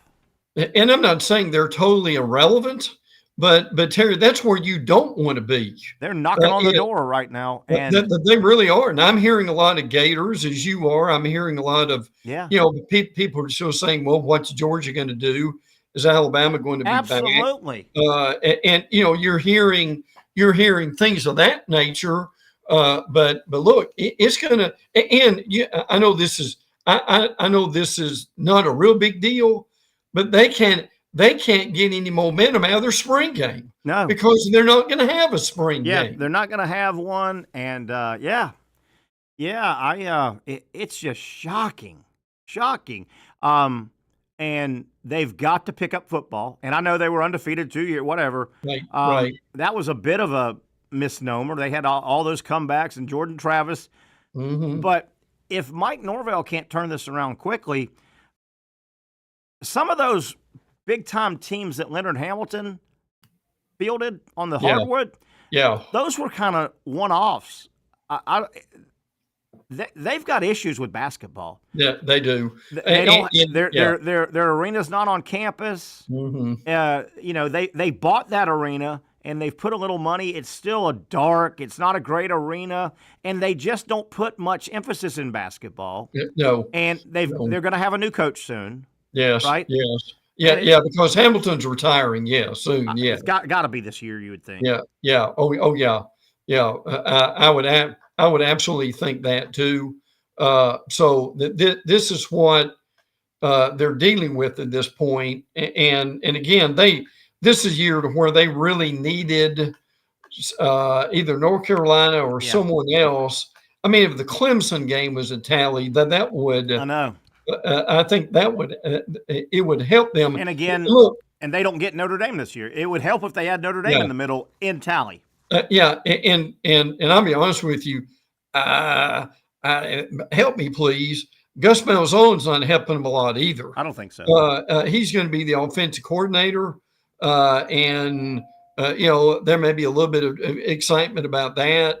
But look, Gus is an 8-4, 7-5 football coach, and I'm not making that up. People can go online and look that up. No, and Gus has been the head guy though for a long time. Yes. They open up. What if they open up? 2-4, something like that. 3-3 and blown out in a couple games. How long is Gus going to stay engaged there? And man, will Gus's personality work with Mike Norvelle? Good question. Will he work with Mike Norvelle as the number 2 guy? Gus has been a head guy for a long time. Yeah, he has a long time, and he played second fiddle to a guy named Nick Saban. Well, that playing second fiddle to Nick Saban is one thing. Playing second fiddle to Mike Norvelle from Memphis, right? I don't know if that marriage is going to go real good. They're going to be good in baseball. They got baseball. They got the right guy in place. But baseball, FSU baseball, they've got to do something with their stadium. It's an antiquated stadium. Yes. And college baseball has hit the period where if you want to compete, you need a Taj Mahal. Everybody's got a Taj Mahal. They really do. Yeah. Oh, yeah. Yeah. No doubt about that. Yes. Brent, let's take a break. On the other side, man, it seems like all of our answers to where to put college football playoff games is staring us right in the face. And I think I want to reference last weekend, and I want to reference this weekend. Yeah. And these 2 weekends are going to be the same forever. Sure they are. Brent, I'm going to run the scenario by you and go, move contracts around. You can do it. It's staring college football in the face. Yes.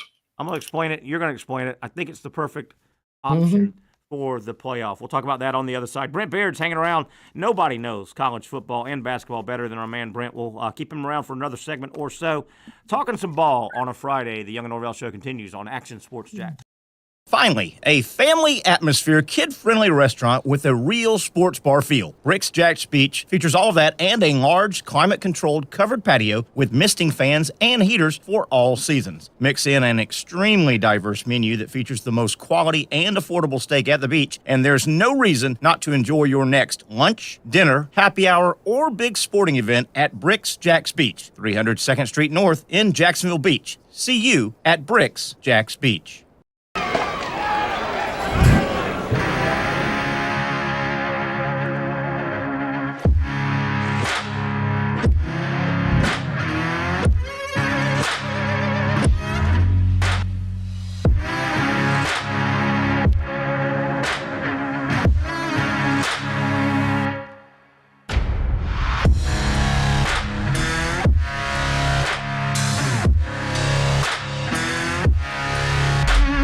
For over 20 years, Southeast Orthopedic Specialists has been providing the highest level of orthopedic and spine care to patients throughout Northeast Florida. Now, we're making that same great care even more convenient with Southeast Orthopedic Specialists Direct, a walk-in clinic where you can be seen for pain or injuries with no appointment needed. Staffed by orthopedic physicians and specialists, we offer everything from diagnosis and treatment to imaging and bracing, all with no appointment needed. For more information, hours, and locations, visit our website.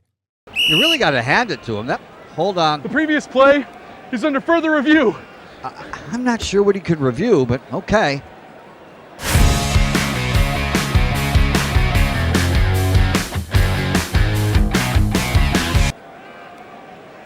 Sure has been a while. Dine in at Hurricane Grill and Wings for the football season. Well, there he is. Oh, what is that? Hey everyone, Olivia Tasley here from Action Sports Jacks to tell you all the different ways you can watch our new 24/7 network. 3 easy steps. You don't even need a pen and paper to write it down. Step number 1, download the app. Search Action News Jacks in your app store either on your phone or your smart TV. Then, once you're on the app, click on that little drop-down menu in the upper left-hand corner with the 3 little lines. That'll show you these options, and boom, right here, click Action Sports Jacks 24/7, and you will be brought to our continuous stream channel. That app can be accessed through all these different platforms, whether you have Roku, Fire TV, Smart TV, Apple TV, or Google TV. You can find our app. Now, if you don't have access to the app, don't worry, we still got you covered. We're across all social media platforms from Facebook, Instagram, X, YouTube, Twitch. We have a podcast channel. Plus, check out our short reels on our TikTok. Action Sports Jacks 24/7. It's on all the time and everywhere. Summertime means sizzling sales at Nimnick Buick GMC. The #1 Buick GMC dealer in Jacksonville has lots of inventory to choose from with their best price guarantee. Nimnick never charges above MSRP. You can save up to $10,000 off select new GMC Sierras or get rates as low as 1.9%. You know, I'm a truck guy. GMC Sierra, my trim level is an SLT. This one's an Elevation. Pretty good looking color as well. So here at Nimnick Buick GMC, you have a lot to pick from.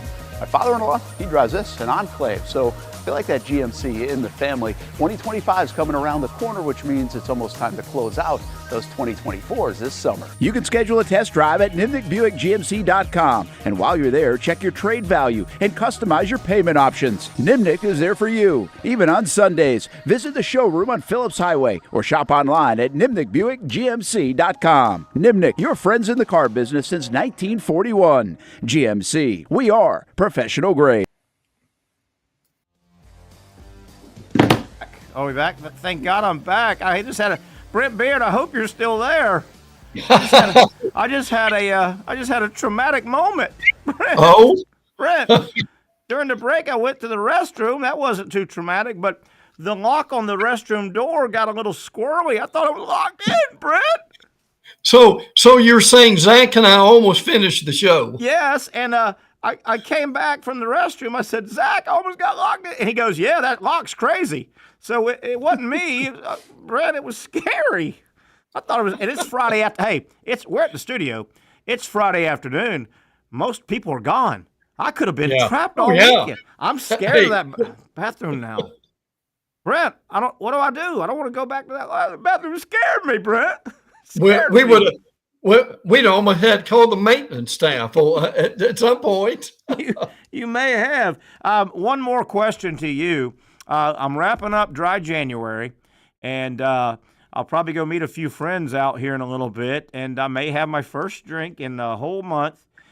What is the celebratory protocol if one of my friends supposed to, as a congratulations, buy me a drink? I mean, that doesn't sound right. Hey, I would. Hey, Terry, what about drink and dinner? Oh, okay. I like that. Yeah. I like that. Yeah. I like that. All right, Brent. I did a little research yesterday with regard to the NFL schedule, their postseason schedule. You know, and I found out 10 times since the Super Bowl has been in existence, 10 times the NFL only had 1 week off between, they played the Super Bowl the next week after the championship games. only 10 times, 70, 73, 77, 81, 83, 91, 94, 2000, 03, and 04.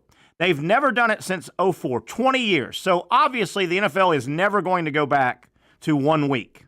Right? It's just too big an event to coordinate it all. So we know that. They're never going to go back to championship game Sunday and then next week Super Bowl. Never. So that week, the week we're in right now, is always going to be open. Okay? It's always, the NFL will not have, I don't care about the Pro Bowl. It's always open. Think about last weekend, Brent. Last weekend, the NFL is playing, but they're down to their final championship games, conference championship games. So they played their 2 games on Sunday, and that's never going to change. They play those 2 games. So last Saturday is wide open. Last Saturday is open and will be. I don't care about contracts. Get it done. College football, the 2 semifinal games should be last Saturday, and the college football championship game should be this weekend, Sunday, always, and those aren't going to change. The NFL is never going to say, well, we're going back to 1 week. That's what college football should do.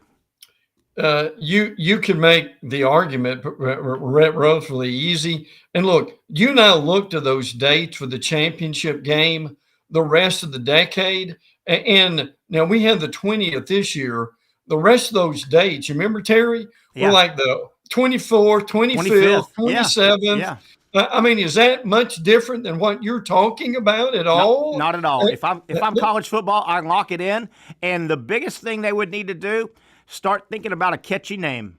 You can't use Super Bowl Sunday, but figure out a catchy name.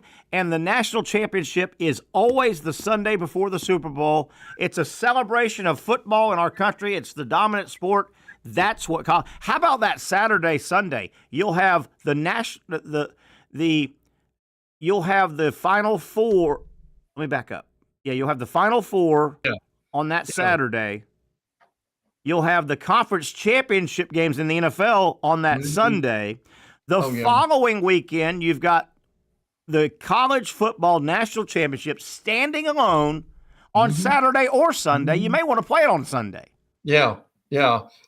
Terry, here's my approach to that with college football is NFL guys, what you need to realize is we're providing you with basically your labor pool.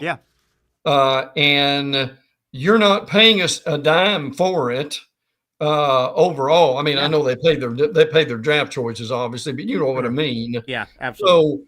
But because, Terry, listen, you and I both know this is going to happen. They're going to announce sometime in the next, 1, 2, 3, 4, 5 years. Well, we in the NFL have decided we're going to play Labor Day week and Labor Day weekend. Listen, probably you know good and well that's coming at some point. So why can't we? So since we give you all this labor that you don't have to give a dime for, why in the world can't we work something out? Which is getting around to what you're talking about. Totally agree. And it's just, this is so perfect. I think this is so damn perfect. Brent, busy day tomorrow in the SEC basketball. Really good. I love the fact that the biggest game of the day is at noon. Florida, Tennessee plays at noon. We had Patrick on. We got all deep into that game in hour number 1. I'm concerned for Florida. I think Tennessee's going to win tomorrow. Tennessee's real good. Florida beat them by 30 in Gainesville. I think that factors a little bit. My concern is Tennessee has shot the ball so bad. They have struggled shooting from the outside. They're a good team. Though they're going to have a game or two soon that some of those shots are going to fall. I'm worried. Can Florida get in and out of Knoxville before they find their shooting touch, at least for one game? I like Tennessee tomorrow, but wouldn't shock me. Tennessee, do you realize Tennessee is 4-4 in conference play? They are. But still, they're regarded as one of the best teams in the league. And listen, how about this? my understanding is Tennessee has not lost consecutive games in 5 years. How about that? Wow. I mean, that is how good they've been. Now, I may be off on this a little bit, Terry. I heard this today from Blake Lovell of Southeastern 16, who really is a great basketball follow. He said, and check me on this, but I heard him say Florida's not won in Knoxville in quite a long time. Wouldn't surprise me. No, maybe more than 10 years. Wouldn't surprise something me. like that. Now, listen. This is something I want to mention too. Okay, your game day is at North Carolina and Duke. Duke. Okay. Why? Now, North Carolina's awful. That is low hanging fruit. Now, I know that Terry. I know they're not going to do Tennessee 2 weeks in a row. Yeah. But here's my argument with this: Tennessee, Florida, and I would even go so far as to say Auburn and Ole Miss. Are two. Those are two much better games. Much better than North Carolina and Duke are. Much better. And I know that show really likes when the big game, they finish and they throw it right to that game. Yes. You know, yes. that noon tip-off. They love that. They go off at noon. They do. You're They right. do. But can't wait for the game tomorrow at noon. I would pick Tennessee in the game. I just think the odds are some of those shots are going to start falling at some point for Tennessee, and they're really good. I like Arkansas at Kentucky. It's going to be a hell of a storyline. It's going to be fun. Cal's going to get just booed unmercifully. That's a 9 o'clock tip, Brent. I may not even see any of that damn game. Don't you hate that? Don't you hate that? I know, but Terry, it's like the other day, the Alabama Mississippi State game. Oh. Was it 9 o'clock? I got to halftime. I made it to halftime, and I woke up a couple times and followed it on my phone. Yeah. Oh yeah. And listen, Terry, I'm still sitting there watching it at 11:37. Okay. Oh, you told me that. 11:37. And your notes were great along those lines. Your notes had 3 or 4 games from last week, Yes. I think it was. Yeah, And we talked about the one thing that is killing college basketball right now, the reviews. There's way too many. Right. I don't know if you have that paragraph. The 3 games, one game, the final minute and 7 seconds took 21 real-time minutes. The final, minute and a half of another game took 19 real-time minutes. It was I watched, I think, every one of those games. They were ungodly long. Yeah, right. Well, this came from Brandon Zimmerman, so I give credit for this. Auburn, Georgia game, it took 21 minutes of real time to play the final 1 minute and 2 seconds. Say that again. It took 21 minutes of real time to play the final 1 minute and 2 seconds of Auburn, Georgia. I just want that to sink in. And I hope you viewers follow that. And that's probably, 3 or 4, 3 or at least 3 reviews in there. And then they talk, and then they huddle, then they talk, and then they huddle. And since they're going to review, let's go ahead and take a commercial break, right? And come back, and they're huddling. It's unbelievable. There were a couple more, right? Under 2 minutes. Yeah, on Wednesday, it took 16 minutes to finish the final 49 seconds of South Carolina and Vanderbilt. It took 19 minutes to finish the final minute and 41 seconds of Kentucky, Tennessee. And then in the Oklahoma Texas A&M game, the final 2 minutes 37 seconds took 22 minutes. That's almost half an hour. That's unbelievable. read that South Carolina Vanderbilt again. That was a matter of seconds that took. Read that one again. It took 16 minutes to finish the final 49 seconds of South Carolina Vandy. How about that? That's got to be addressed. That has to be addressed. I shared this on Wednesday. That I talked this week with a friend who does college basketball games, and his quote to me was, "The problem in the game right now is these coaches want to control every dribble. It is unreal. And it is unreal. And to the point you made this week, okay, let's say Florida has a week off. They didn't have a game this week, so they're playing Tennessee tomorrow, and they've had 5 days. Now I'm being facetious here, but you'll get it. What if Todd Golden saves them and calls all 3 of his timeouts in the last minute of the game, and the last minute of the game is going on 15 minutes? Ungodly.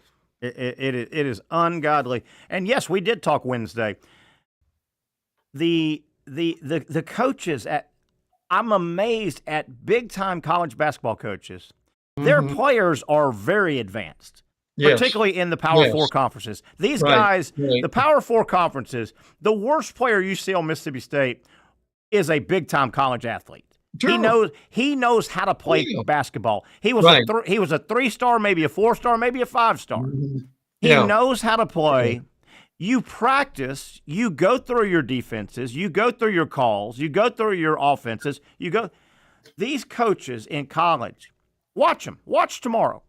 Yes. They stand up and they yell and scream almost every dribble like their kids have never played the game before. It's unbelievable. It's like, I mean, you could see them, all of them. Go here, move there, no, back, cut. You're like, holy cow. You would think this is an 8 and under YMCA team. Yeah. And let me extend what you said a minute ago. Here's the difference in the SEC now than it was 10 to 15 years ago. We've got players who play SEC basketball, and I'd be curious what Pat would think about this. You know the term basketball IQ. Yes. Okay. You've got players in college basketball right now, particularly in the SEC. Their basketball IQ, and I'm not making fun of anybody. This is just the truth. Their basketball IQ, Terry, is much higher than it was in the SEC 15 to 20 I agree with that. Years ago. And here's the point that we're both saying. Okay, if my guy's basketball IQ is higher than it's been in 20 years, why do I need to call timeout every time the other team scores and we're supposed to get the ball? Yeah, it's unbelievable. Hell, the other night, to Todd Golden's credit, when Florida beat, what was that, South Carolina on the runner? Yeah. The runner by Will Richard. Florida had a timeout. Todd Golden said, inbound the ball and go. Yeah, that's right. Go. Yeah. And sometimes their philosophy is don't let the other team set up. I'll tell you the other thing that drives you nuts in college. I should have asked Patrick, and I will next time I remember it. I don't know if it's just a reaction, involuntary almost. When you watch a college basketball game, every dead ball, I don't care if the ball gets knocked out of bounds, there's a foul, they're going to both teams, they huddle up. All 5 guys, they wave them together, and they kind of lean in, and it only lasts about 3 or 4 seconds, but you're like, what are you talking about? And they do that 150 times a game. Brent, they do. They really do. Am I not? I'm not lying. They huddle up, and you're like, what? And if it's a defensive set or an offense, okay, that's fine. Well, you've screamed it. The other team's heard everything you've said and every finger you've held up. There's not a lot of secrecy. What the hell do they have to talk about? 150. They huddle up at every dead ball in college. Yeah. Oh, yeah. And listen, here's another reality, and this is happening in football too. And look, we all have official friends, and I mean friends who are officials, but you see this all the time. And this is just being realistic. Terry, these officials love to be on television. They do. I'm sorry. They love to be on television. I agree. And you got some of these guys, and I've got friends in the media, you do too, who actually will call them out. Absolutely. Now I don't necessarily have the desire to do that on here, but you and I both know some of these guys that we're talking about, they will not let these teams play. Nope. They have got to control the game themselves. They've got to get look. I think this was I tell you what it was. It was an A&M Alabama game in College Station. Terry, I think during that game, there were like 80 fouls called. I believe it. Now, Terry, if you're Sankey, the SEC commissioner, and you see that, do you call the director of officials and say, well, they've got to huddle up on this. This this year it's as bad as ever. It's epidemic proportion now. Yes. Obviously you and I are very intimate. We watch the SEC, but we watch a lot of other. I got to believe every conference is going through this. There's no question. Absolutely, it is. The incessant number of basketball reviews, I think, is a bigger issue to their sport even than the fake injuries in football. And they're trying to get that's tough too. That's one of the things that's killing football, along with reviews in football is killing it as well. Yes. But they've got the incessant flopping fake injury thing. But college basketball is a grind to watch. Somebody was being facetious the other day. I was listening to on sports radio, and they were going through this thing of, I take a nap the first half. I ate a little bit of lunch in the beginning of the second half. And what I've learned is I really don't have to sit down and start watching until about 7 or 8 minutes left in the game. Yeah, get the feeling. Because all they're doing is shooting free throws and having time out. Yeah. And my Lord, there's a lot of truth in that, isn't it? There is a lot of Hey, you dial in with 6 minutes to go. You then can kind of get the feel of the game, and then go to the end. Listen, you were probably asleep, and this was Tuesday night. It was Tuesday night. Dorian Noka was there. I think Ron Slade was there, or the shooter. Yeah, it was Pat and Pat that night. It was. And I felt for Dari.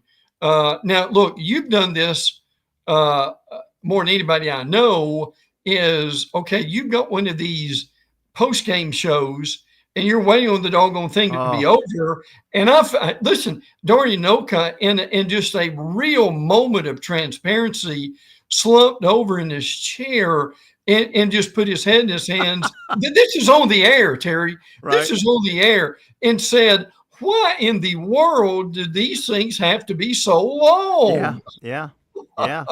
That's good. That's good TV. I feel for him. I do too. Well, Pat says that Patrick Young, who this is his time of year on TV. Yeah. He's like, Terry, man.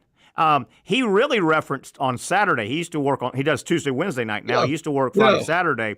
And he would go, Saturday, you have a hit at noon because SEC Network's got noon games. He said, Terry, you're watching ball all day, and he prefaces it by saying, "Hey, man, first world problems. I'm getting paid to watch college basketball and talk about it." He prefaces that, but he goes, Terry, on a Saturday they get going at noon, so you're in the studio. You're not at your hotel, right? You're in the studio because there's early games, and you're doing halftime, and you're doing between games. Hey, Terry, by the night games, and then it's the big time. It's SEC now. Then man, you're almost basketballed out, and you're fatigued. Sure, you are. You're fatigued. Now, when you were with Sunshine Network, right? Did I'm guessing you had a few of those nights too? Well, we would do Friday night preview. Yeah. And it was heavy Florida State, but college football Friday night. Yes. Oh yeah. Live. And then we'd do Saturday, a Saturday show, and then we did Seminole and Gator post-game show. Yeah. What would happen? Right. You'd have the Noles play a noon game, and Florida playing Auburn in a massive game, 7:30. Yes. So you're at the studio, and then the night game would drag on, be a great game. Yeah. But my God, you've been in that studio since about 11, and Florida Auburn's playing until 11:30. Oh yeah, and you want to be fresh. I mean, invariably, you get tired eyes. Your eyes look tired. Sure, you do. And look, I remember, and I bet you do too. I remember, Terry. I remember being in Doak Campbell, and those are the times. You remember the days you could actually. I mean, listen, we were actually in the locker room after a game. as they literally were coming out of the shower. Yep. I mean, old school. That's the way it used to be. But I remember talking to Bobby Bowden, and I remember looking at my watch, and it was after midnight, and I knew I was going back to Jacksonville. And look, I don't know when really wants to hear this, but the reality is, like you probably, Terry, I remember seeing the sun come up several times on the way back to Jacksonville after an FSU game. And I give Bowden credit, even at his age. Yeah. Terry, of course, he was getting paid more than we were. Yeah. But Terry, the reality is Bobby was fresher and had more energy at midnight than the media did. Yeah, he did. And I know Noel Nation that's watching right now, they will agree. There were some night games coming out of or are some night games that have been coming. A night game in Tallahassee coming home. That 2.5 hour drive is disguised as a 10-hour drive, man. And Terry, do you remember it was probably and again, we're getting probably too much detail here, but the walk from the stadium to the parking lot, and it was basically dark, as a cave. And it probably took us 15 to 20 minutes at least to get back to the car. And then that damn drive from Doak Campbell to I-10. Yes. And that's Tennessee Street, I think it's called. Yes, it is. And with game traffic, that takes about 4 hours, it feels like, to get from the stadium your car to I-10 to get started on that miserable night drive. Terry, I remember a couple of times. First world problems, man. And I got smarter later on, and you and I went to some games together just to share the drive. Terry, I remember some games coming back to Jacksonville. I literally rolled down my window on the driver's side and virtually stuck my head out the window to stay away. Oh, absolutely. Absolutely. Windows down and popping yourself on the face. And Brent, we've got about 5 minutes. Let's hit Arkansas and Kentucky. It's a fun storyline. Kentucky should win the game. Arkansas scuffling. That's a fun one at night. We've talked Florida, Tennessee. A nice sneaky little game. Two teams having pretty good years. Missouri at Mississippi State. Right now, if they both hold serve, they're both tournament teams, definitely. That's a nice game. Georgia's on the cusp of making the tournament. Georgia's at Alabama tomorrow. Georgia, as Patrick Young said, they need to get one of the Big Four boys. They need to get a Florida. They need to get an Alabama. They need to get an Auburn, or they need to get a Tennessee, right? Georgia needs one good big win. And if they can hold serve and beat the lower-ranked teams, and I'm calling upset alert on Auburn at Ole Miss. Ole Miss is not playing great. They're not playing great ball. I think it's going to be a snake pit in that arena at 2 o'clock, and I don't know if Ole Miss can get them, but I think Auburn's going to have their hands full tomorrow. Janiah Broome is not healthy. I mean, he's still on the mark for the player of the year nationwide. Yeah. Now Flag may get it at Duke, but see what makes that game so difficult for Auburn is Ole Miss and Chris Beard. They know the defense, and now that people who play basketball will understand this. They know the angles to take. He's a good to coach cut off too, your man. passes and cut off, to try to get in the lane. That is a very dangerous game. Now you mentioned the Georgia Alabama game. I'm not saying this is a lock, but I will say this: that is a coaching mismatch. It really is. With Alabama and Georgia, it's not even close. Yeah, Mike White's such a nice guy. Yeah, But Mike White should be your first lieutenant on your bench on a college basketball staff. Right. I agree with that. And he should be making a lot of money. He's a good recruiter. He knows basketball. He's not a big-time head coach, right? He should be sitting next to a big-time head coach as the number 2 guy, making a gob of money and vital to the team. But you're right. That is a mismatch and a half coaching. I tell you, another decent game is Vanderbilt at Oklahoma. Yeah, Vanderbilt's number 24. They're in the tournament, man. Yeah, they beaten Kentucky. They beaten Tennessee. Listen, that's a that's a devil of a team to get. And, I wouldn't know Mike Bynington, I think his name. I wouldn't know if Yeah. it's him. I know. And God bless him. If he walked in and slapped me in the face, I wouldn't know I just got slapped by the head basketball coach at Vanderbilt. Right. But he's doing. Yeah. They say he's a good coach. He paid his dues. He knows what he's doing. Yeah. But as we said earlier in the week on Wednesday, there are 9 SEC teams in the net ranking of the top 24. 9. Wow. 9. That's amazing to be able to think about that. But I'm telling you, go ahead, Brent. But from noon to midnight, tomorrow is one of the best days of SEC basketball we've ever seen. It is nice, and obviously tomorrow the calendar turns to February, and I think a lot of people, not just Southern people, but a lot of Southern people, when February 1 hits, to us, college basketball really is forefront. Yes. And, of course, obviously, baseball, pitchers and catchers. Right. And crazy people like you and I'm jacked. I had Trent, my baseball guy, on yesterday talking college baseball, just kind of priming the wheel a little bit. And I think we all forgot, and I was just trying to – we'll do more of this priming the wheel with college baseball. I know we love it. But all the stuff that happened – we only got a minute left, but my God – Tennessee won the national title and probably should have lost the first game to Florida State on the terrible check swing.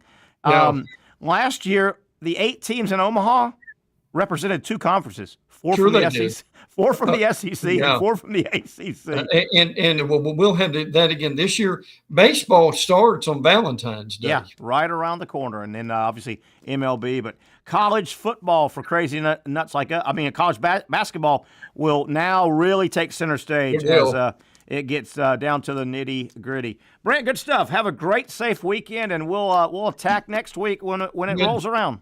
Sounds good, man. Thanks much. Thank you, buddy. That is my good buddy, Brent Beard, one of the best in the business. He is a college football and basketball analyst. He appears on shows all over the Southeast. Very well respected, and we appreciate Brent being part of our show here. He really improves the product, I guarantee you that. Thanks to Zach. Thanks to Patrick Young. Thanks to Brent Beard. I'm Terry Norvelle. Have a safe weekend. We need you back Monday at 4 o'clock as we review a busy sports weekend. Have a great weekend, everybody. For those dealing with pain from a sports injury, arthritis, or spine condition, Southeast Orthopedic Specialists offers innovative new non-surgical options. Our regenerative medicine treatments, including platelet-rich plasma and other regenerative treatments, use your body's own restorative cells to aid in treating injuries. These procedures are performed in our offices and typically require minimal downtime. If you want to get back to doing what you love, our regenerative treatment options may be right for you. For more information or to schedule an appointment online, visit our website.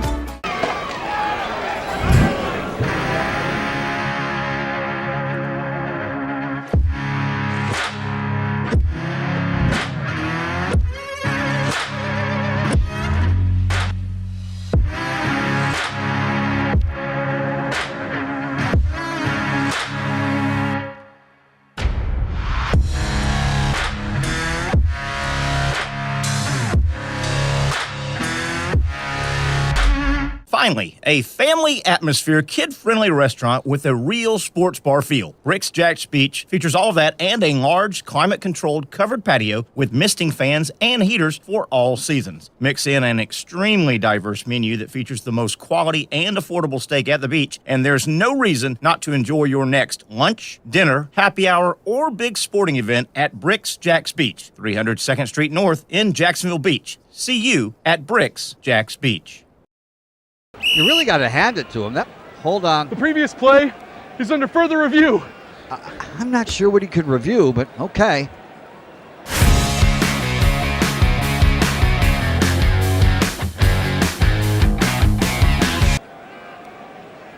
Sure has been a while. Dine in at Hurricane Grill and Wings for the football season. Well, there he is. Oh, what is that? Hey Hey everyone, Olivia Tasley here from Action Sports Jacks to tell you all the different ways you can watch our new 24/7 network. 3 easy steps. You don't even need a pen and paper to write it down. Step number 1, download the app. Search Action News Jacks in your app store either on your phone or your smart TV. Then, once you're on the app, click on that little drop-down menu in the upper left-hand corner with the 3 little lines. That'll show you these options, and boom, right here, click Action Sports Jacks 24/7, and you will be brought to our continuous stream channel. That app can be accessed through all these different platforms. Whether you have Roku, Fire TV, Smart TV, Apple TV, or Google TV, you can find our app. Now, if you don't have access to the app, don't worry, we still got you covered. We're across all social media platforms from Facebook, Instagram, X, YouTube, Twitch. We have a podcast channel. Plus, check out our short reels on our TikTok. Action Sports Jacks 24/7. It's on all the time and everywhere. It's a new logo, new branding. With Bold City Heating and Air, it's an old school approach. One of the few locally owned and operated air conditioning businesses left in Jacksonville. It's hot, Florida in the summer. You can't do much to avoid it, but you can keep cool with Bold City Heating and Air. It's every customer counts kind of service, from when these trucks have pulled up to my home over the last couple of years and when they pull into your driveway as well. From communication to pricing to the actual service, everyone at Bold City Heating and Air cares about you. You know who is coming to your house. You know they will be well trained, and they will respect your home. Air conditioning convenience at BoldCityAC.com. Stay cool while it gets hot. Bold City Heating and Air can help. Don't get caught sweating all summer. BoldCityAC.com, and they have financing to help. New systems starting at $110 a month and $50 off any repairs. Stay safe, stay comfortable with Bold City Heating and Air at BoldCityAC.com.